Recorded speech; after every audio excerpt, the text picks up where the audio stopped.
Você está exausto, como se estivesse carregando o mundo nas suas costas? Você acredita que precisa compreender mais sobre a palavra de Deus e ter certeza que não está sendo enganado por todos esses ventos de doutrina que sopram por aí hoje? Falsos mestres, falsos pregadores, falsos profetas que, em vez de pregar a palavra de Deus, a Bíblia Sagrada, ficam lá usando um monte de frase de efeito, prometendo mundos e fundos. Palavras que alimentam o ego, mas não te levam realmente para um verdadeiro encontro com Deus, para o íntimo com Deus. Misturam coisa do mundo com igreja. Será que isso tudo está na Bíblia Sagrada? Eu convido você mais uma vez a clicar o quê? No botão que apareceu aqui e conhecer o nosso programa de teologia. Deus abençoe sua vida. Quais são os principais, aqui é do Jefferson, quais são os principais desafios que você enfrenta ao comunicar a mensagem cristã em todo o mundo cada vez mais secularizado? O mundo está cada vez mais secularizado ou a impressão nossa? Tá. Uma parte do mundo, a gente tem que entender o que é secularização. É quando aquelas áreas, aqueles países do mundo que antes eram religiosos, entenda-se cristão, o cristianismo vem perdendo espaço na arena pública. Ele já não é mais levado em consideração em discussões tipo economia, política, arte, ciência, educação. Está cada vez mais sendo rejeitado. Isso se chama de secularização. Aconteceu na Europa, é hoje um continente secularizado, já foi cristão, hoje é secularizado. Está acontecendo nos Estados Unidos, processo Também. de secularização muito rápido, o cristianismo vem encolhendo nos Estados Unidos. Mas naquilo que foi chamado por um missiólogo de sul global, o cristianismo vem crescendo, né? Vem explodindo. O que é o sul global? Brasil, América Latina, a Coreia do Sul, África, a China. China a também? A gente não tem ideia do tamanho da igreja da China, por conta das restrições legais, né? Mas a presença do cristianismo na China é muito forte, é grande, só que é subterrânea, né, por assim dizer. Então, está havendo uma secularização na Europa, nos Estados Unidos, que a gente chama do norte global. Mas de 50 anos para cá, o centro geográfico... É a única vez que aconteceu isso na história, Vilela. Eu estou feliz que eu vivo nessa época. É a primeira vez em 2000 anos de história da cristandade que o centro geográfico do cristianismo se deslocou do norte para o sul. Ou seja, o sul hoje tem mais igrejas, mais cristãos, mais recursos financeiros, mais missionários do que já teve, do que antes, a ponto de que nós já batemos o norte, não é? Então, eu não tenho encontrado dificuldade para... Quer dizer, se eu estivesse morando na Europa ou nos Estados Unidos, talvez essa dificuldade aí. Mas, por exemplo, ministrando no Brasil, você vê que o povo brasileiro ainda, o último censo aí, o número de ateus não chegava a 5%.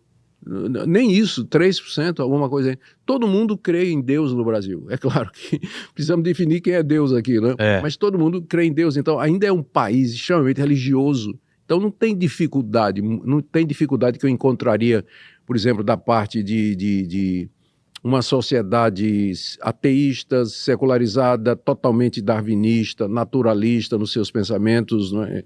Racionalista. Eu não tenho tido esse confronto. Mas no Brasil, a dificuldade maior, por incrível que pareça, é que primeiro você tem que limpar o terreno do que é o falso evangelho. Você primeiro tem que dizer o que é que você não está dizendo.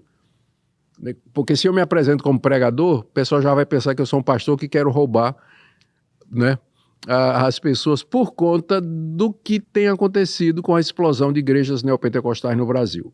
Então eu tenho que primeiro explicar que eu não sou um pastor neopentecostal, que eu não vou pedir seu dízimo, eu não vou assaltar eu não vou prometer recursos, prosperidade financeira. Eu tenho que primeiro fazer isso para poder eu ganhar confiança e pregar o evangelho de Cristo. De outra forma...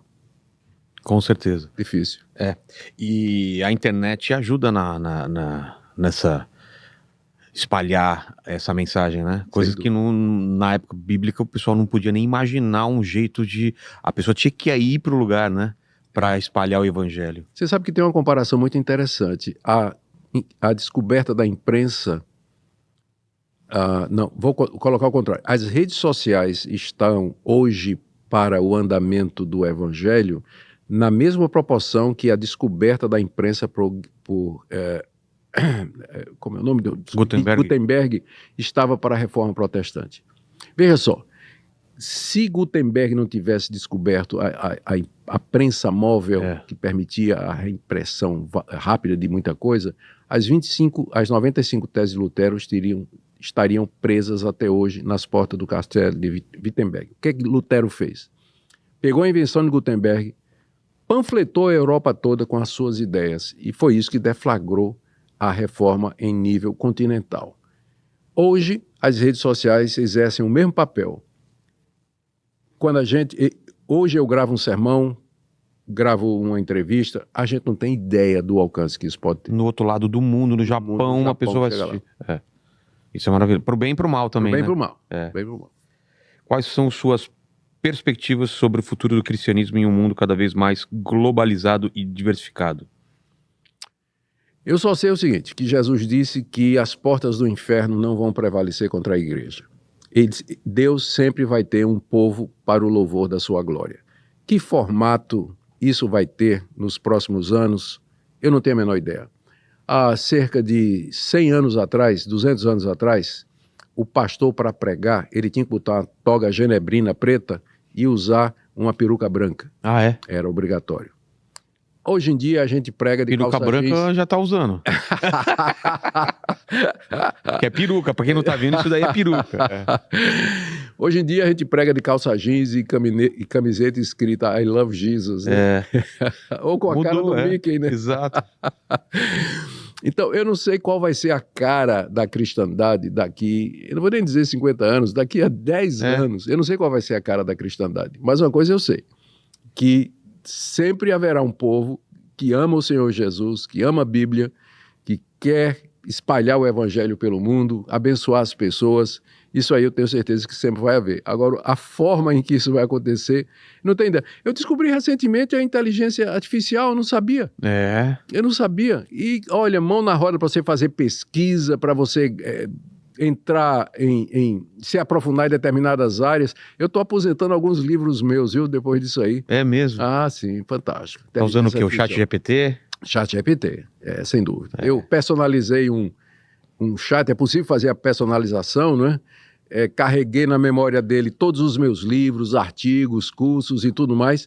E eu, quando quero estudar um assunto ou escrever sobre um assunto, só consultar. E é muito mais assertivo, né? Quando você na hora, porque ele vai consultar meu material, somente meu material, para eu saber o que eu disse sobre aquele assunto alguma vez, não é? Entendi. E é fantástico. Poupa muito tempo de pesquisa, tudo aí. Fantástico. Qual conselho você daria para jovens que sentem um chamado para o ministério pastoral?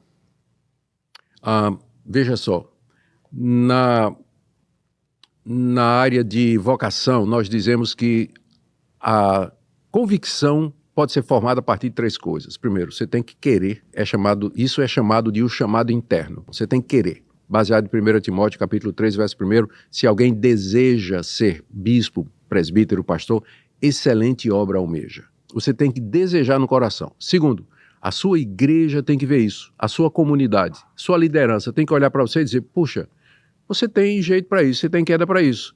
E o que é que a liderança tem que ver em você? Você é líder, que você fala bem, que você gosta de gente, tem que gostar de gente. Para você seguir a carreira pastoral, você tem que gostar de gente. Que no zoológico de Deus tem todo tipo de bicho, Rogério, todo tipo. E o pastor tem que lidar com tudo isso. Então você tem que gostar de gente.